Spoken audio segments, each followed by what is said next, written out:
Alors, Pablo, tu parles beaucoup d'effondrement. Qu'est-ce qui t'amène à penser qu'on va inévitablement vers l'effondrement?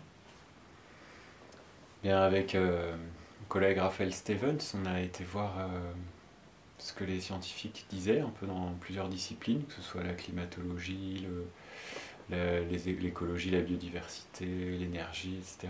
Et on a récolté tout un faisceau d'indices qui montrent que lorsqu'on les interconnecte, tous ces indices montrent que on n'est pas dans une crise, quelque chose qui pourrait laisser penser qu'on peut revenir à une situation comme avant, une situation normale.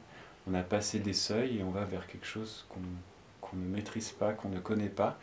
Et ce quelque chose, ça peut prendre quelques années et ça va aller vers une lente, je pense, une lente dégradation, mais je ne suis pas le seul à le penser, une lente dégradation des conditions de vie, en tout cas par effondrement,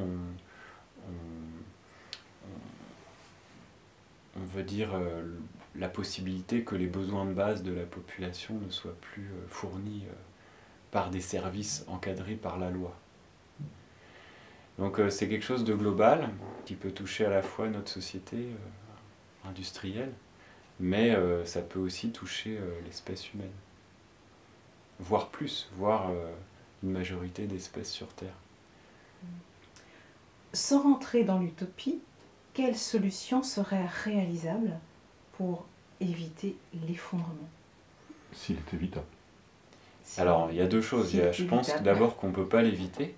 Et c'est quelque chose qui sont des processus qui nous dépassent et qui ont déjà commencé. Ce qu'on peut faire, c'est essayer de trouver des chemins. Et je ne parle pas de solution, parce que solution, ça laisse penser que on peut résoudre le problème.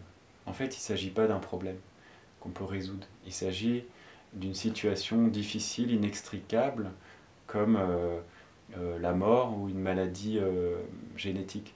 C'est pas un problème qu'on peut résoudre, c'est une situation difficile qu'on doit accepter et qu'on peut essayer d'améliorer et apprendre à vivre avec. Et je pense que les chemins à prendre, parce qu'il y en a, sont de cet ordre-là. Il faut pas penser, enfin pour moi, il ne faut pas penser en termes de solutions, mais de chemins à prendre. Et il y en a tout un tas, et globalement, il y a un travail personnel à faire, mais il y a aussi un travail collectif, d'organisation collective. Et donc il y a ces deux plans qui sont importants, et il y a aussi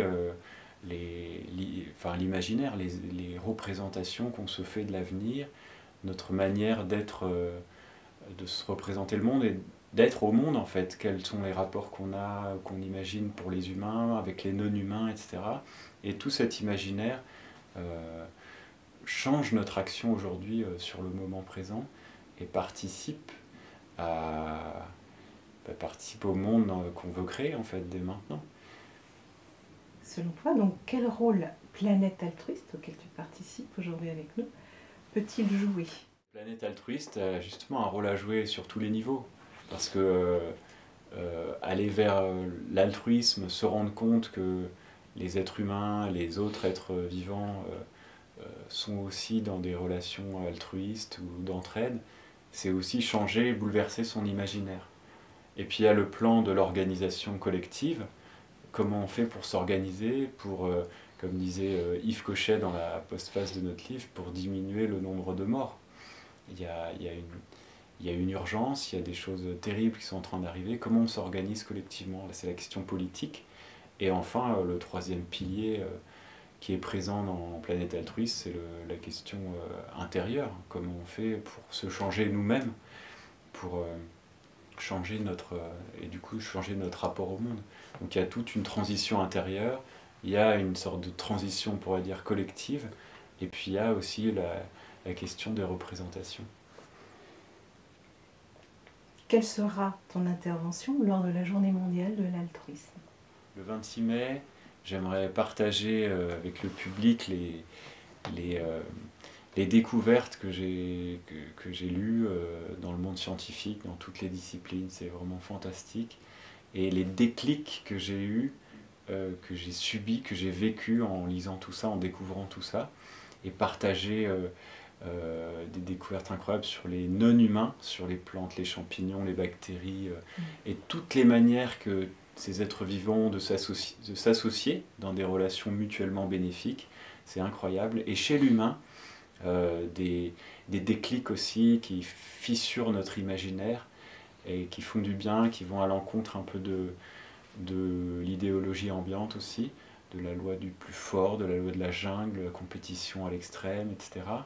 Par exemple, le fait que quand on stresse des gens en temps de catastrophe ou quand on les met dans des situations de stress, ce qui ressort spontanément, le plus souvent, c'est des comportements prosociaux, altruistes, des comportements de confiance et de solidarité, ce qui va totalement à l'encontre de l'image qu'on se fait de l'être humain.